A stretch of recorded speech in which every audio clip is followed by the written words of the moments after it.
प्यार एक ऐसा लफ्ज़ है जिसको सुनते ही मन प्रफुल्लित हो उठता है और इसी प्यार की तलाश में आजकल के नौजवान सोशल मीडिया डेटिंग ऐप का सहारा लेते हैं, जहां पर उन्हें अपनी पसंद का साथी मिल जाता है। पर किसी कारणवश अगर यह चुनाव गलत बैठ जाता है तो इसका दुष्परिणाम भी उन्हें ही भुगतना पड़ता है। आज की कहानी एक ऐसे ही चुनाव से प्रेरित है जिसे ग्रेस मिलान ने किया था। तो यह बात है 2 दिसंबर 1996 की, जब ब्रिटेन कंट्री के बिगफोर्ड नाम की जगह पर डेविड और जिलियन नाम के पति पत्नी के यहाँ एक प्यारी सी बच्ची का जन्म होता है, जिसका नाम वे ग्रेस मिलान रखते हैं। ग्रेस के माइकल और डिक्लेन नाम के 2 भाई भी होते हैं और ग्रेस इनके साथ काफ़ी हंसी खुशी से मिलकर रहती है। ग्रेस बचपन से ही काफ़ी हंसमुख और एक जिंदा दिल लड़की थी और वह घर में सबकी लाडली भी थी। साथ ही साथ वह पढ़ाई लिखाई में भी काफ़ी होशियार थी। उसे अपने फ्री टाइम में पेंटिंग्स करने का काफ़ी शौक था और उसकी पेंटिंग्स काफ़ी क्रिएटिव भी होती थी। और इसके साथ ही ग्रेस को ट्रैवलिंग का काफ़ी शौक था। यह परिवार काफ़ी हंसी खुशी से रहता है। इसी बीच समय बीतता जा रहा होता है और तीनों बच्चे धीरे धीरे बड़े होते जाते हैं। फिर साल आता है 2018 का, जब ग्रेस यूनिवर्सिटी ऑफ लिंकन से मार्केटिंग और एडवर्टाइजमेंट में अपनी बैचलर की डिग्री कंप्लीट करती है। ग्रेस अपने कॉलेज के दौरान एक पार्ट टाइम जॉब भी करती थी ताकि वह अपने ग्रेजुएशन के बाद अगले 1 साल तक अपने पैसों पर विदेश घूम सके। और ग्रेस ने यह डिसाइड किया था कि वह अपनी इस 1 साल की ट्रैवलिंग से आने के बाद अपने मार्केटिंग और एडवर्टाइजमेंट के करियर को परस्यू करेगी। लेकिन वो जाने से पहले अपने लंबे बालों को छोटा करवा लेती है ताकि वह अपने कटे हुए बालों को बिगफोर्ड की एक लोकल चैरिटी को दे सके। और यह चैरिटी ऐसे बच्चों के लिए बालों की बिग बनाती थी जो कैंसर के इलाज से होकर गुजरते थे। तो हम यहाँ ग्रेस के इस भले काम से अंदाजा लगा सकते हैं कि ग्रेस कितनी दरिया दिल इंसान थी। इसके बाद ग्रेस अपना बैग पैक करती है और सभी को गुड बाय करती है और अपनी आंखों में ढेर सारे सपने संजोकर साउथ अमेरिकी देश पेरू के लिए रवाना होती है। पेरू जाकर ग्रेस मिलान काफ़ी घूमती फिरती है। उसे पेरू आकर नेचर को एक अलग ढंग से देखने का मौका मिलता है। इसी बीच उसके कुछ दोस्त भी बन जाते हैं और इस तरह ग्रेस पेरू में 6 हफ्तों तक रहती है। इसके बाद वह 20 नवंबर 2018 को न्यूजीलैंड जाती है और अगले 10 दिन तक वह न्यूजीलैंड की नॉर्दर्न सिटी में घूमती है। घूमने के बाद वह 30 नवंबर 2018 को न्यूजीलैंड के ऑकलैंड शहर पहुंचती है। ग्रेस के लिए सब कुछ ठीक चल रहा होता है और वह अपने हर मोमेंट को एंजॉय कर रही होती है। उसकी अगली फ्लाइट 5 दिन बाद होती है, लेकिन इसी बीच उसे थोड़ा अकेलापन का भी एहसास होता है। इसलिए वह एक सोशल मीडिया ऐप टिंडर का सहारा लेती है। ग्रेस यह देखना चाहती थी कि क्या उसके जैसा भी कोई और है जो इसी तरह ट्रैवलिंग के लिए आया हो। उसे अब वहां पर एक नया दोस्त चाहिए था। लिहाजा ग्रेस की मुलाकात टिंडर ऐप पर ही वहीं के एक शख्स जेसी कैम्पसन से होती है। दोनों के बीच थोड़ी बहुत बात होती है और बातों ही बातों में ग्रेस जेसी को यह बताती है कि उसका 2 दिसंबर को बर्थडे है। इसके बाद जेसी ग्रेस को उसके बर्थडे पर ड्रिंक करने के लिए बुलाता है। साथ ही साथ जेसी उसे अपने साथ डेट के लिए भी पूछता है। लेकिन शुरू में ग्रेस जेसी की बातों पर ध्यान नहीं देती है, लेकिन जेसी फिर भी बार बार ग्रेस को मैसेज करता है और वह अपनी बातों पर अडिग रहता है। थोड़ी देर बाद ग्रेस मान जाती है और जेसी के साथ डेट पर जाने को हामी भर देती है, जिसके बाद दोनों ऑकलैंड में ही एक एंटरटेनमेंट कॉम्प्लेक्स के लोकल सिटी सेंटर में एक दूसरे से रूबरू होते हैं। वह आपस में काफ़ी बातें करते हैं और ड्रिंक भी करते हैं। कुछ देर बात करने के बाद आपस में काफ़ी घुल मिल जाते हैं। फिर इसके बाद जेसी ग्रेस को कॉकटेल पिलाने मैक्सिकन कैफे ले जाता है और कॉकटेल के पैसे भी खुद ही देता है। इसके साथ ही दोनों आपस में काफ़ी हंसी मजाक करते हैं। इसी बीच दोनों एक दूसरे को किस भी करते हैं और दोनों की नज़दीकियां भी धीरे धीरे बढ़ने लगती हैं। अब जैसी थोड़ी देर के लिए बाथरूम जाता है, तभी ग्रेस अपनी इंग्लैंड वाली दोस्त को जेसी के बारे में बताती है। अपनी बातचीत के दौरान जेसी ग्रेस को यह बताता है कि वो एक ऑयल कंपनी में एग्जीक्यूटिव है और कुछ महीनों में लंदन में शिफ्ट होने वाला है। और जेसी की इस बात को सुनकर ग्रेस के मन में जेसी के साथ सेटल होने की बातें आती है। उसे अब जेसी के साथ अपना भविष्य दिखने लगता है। कैफे से निकलने के बाद जेसी ग्रेस को अपने सिटी लाइफ होटल में ले जाता है। जेसी का होटल ग्रेस के होटल के पास में ही होता है। जेसी का रूम होटल के ऊपर की तरफ होता है, इसलिए दोनों लिफ्ट के सहारे रूम में जाते हैं।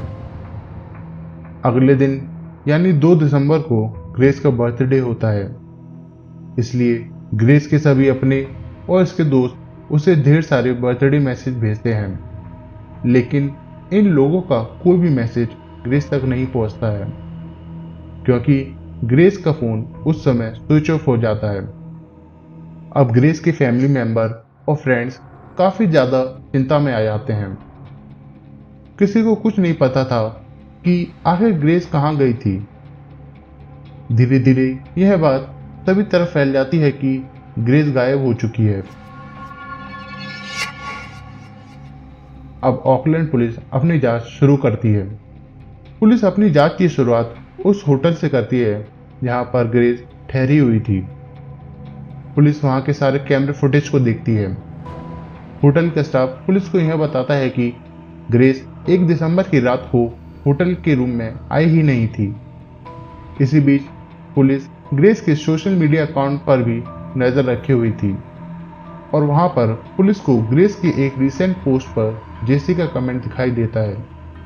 और जब पुलिस ने जेसी की प्रोफाइल को देखा तो उन्होंने जेसी को पहचान लिया, क्योंकि सिक्योरिटी कैमरा की रिकॉर्डिंग में जेसी को ही ग्रेस के साथ आखिरी बार देखा गया था।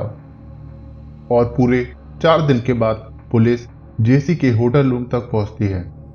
इसके साथ ही पुलिस जेसी के होटल में और वहां की लिफ्ट में लगे कैमरे की सहायता से यह पता लगाती है कि गायब होने से पहले ग्रेस जेसी के साथ ही थी। सीसीटीवी कैमरे की सहायता से पुलिस को यह पता चल जाता है कि आखिरी बार ग्रेस को 1 दिसंबर को 9:41 पर सिटी लाइफ होटल में जेसी के साथ देखा गया था। अब पुलिस जेसी को अपने साथ ले जाकर उससे पूछताछ करती है, लेकिन जेसी पुलिस को दिए अपने हर बयान को बार बार बदलता रहता है। पुलिस जेसी के पिछले कुछ दिनों यानी 1 दिसंबर से लेकर 5 दिसंबर तक उसके सारे लोकेशन का पता लगाती है। जेसी इस टाइम पीरियड के दौरान जहां भी गया था, उसने जो कुछ भी किया था, उन सारी जगहों पर सीसीटीवी कैमरा लगा हुआ था। और कैमरा फुटेज और जेसी के रूम की तलाशी लेने के बाद पुलिस को यह पता लग जाता है कि जेसी ने ही ग्रेस का मर्डर किया था।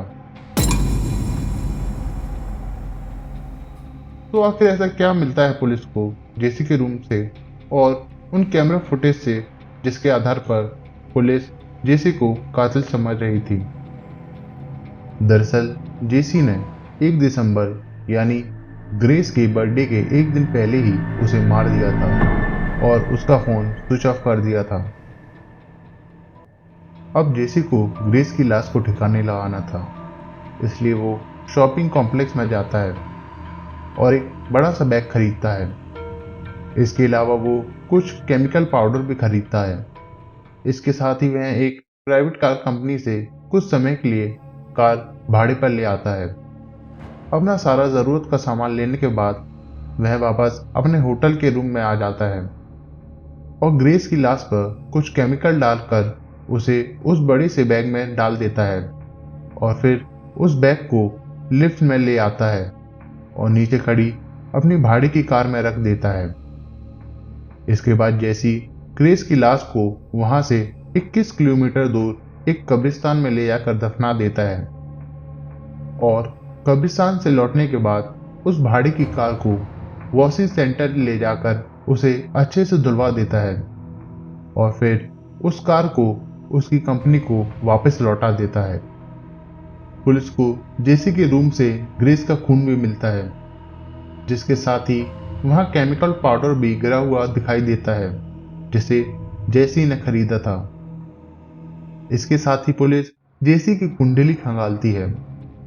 तभी पुलिस को यह पता चलता है कि जेसी का कोई भी ऑयल कंपनी का बिजनेस नहीं है, बल्कि वह एक आवारा और साइको आदमी था जो पहले भी मारपीट, ड्रिंक एवं ड्राइव और लड़कियों के साथ छेड़छाड़ के आरोप में जेल जा चुका था। जेसी का व्यवहार भी काफी खराब था और वह एक बेईमान आदमी था, इसलिए कोई भी उसे अपने साथ काम पर नहीं रखता था। ऐसे कई सारे छोटे मोटे क्राइम जो जेसी के लिए मानो एक आम बात थी। पर इन सारी चीजों के बाद भी जेसी यह मानने को तैयार नहीं था कि उसने ही ग्रेस को मारा है, बल्कि वह एक नई कहानी बनाकर कोर्ट को बताता है कि 1 दिसंबर की रात को जेसी और ग्रेस जब एक दूसरे को प्यार कर रहे होते हैं तो ग्रेस कुछ नया करने को चाहती थी, तो वह जेसी को गला दबाने को कहती है। पर एक्सीडेंटली जेसी ने ग्रेस का गला कुछ ज्यादा ही प्रेशर से दबा देता है, जिसकी वजह से ग्रेस की उसी वक्त मौत हो जाती है। और यह देखकर जेसी डर जाता है और वह किसी को बिना बताए बॉडी को ठिकाने लगाने में लग जाता है। पर कोर्ट को जेसी की सारी बातों का कोई ठोस सबूत नहीं मिलता है और जेसी की इन बातों को बेबुनियाद घोषित करती है और इसी वजह से ऑकलैंड के हाई कोर्ट ने जेसी को इस अपराध के लिए 17 साल आजीवन कारावास की सजा सुनाती है। दोस्तों, यह घटना इतनी सेंसिटिव थी कि उस समय की न्यूजीलैंड की प्राइम मिनिस्टर जेसिंडा आर्डन ने पब्लिकली ग्रेस की फैमिली से ग्रेस के साथ हुए दुर्व्यवहार के लिए माफी मांगी थी।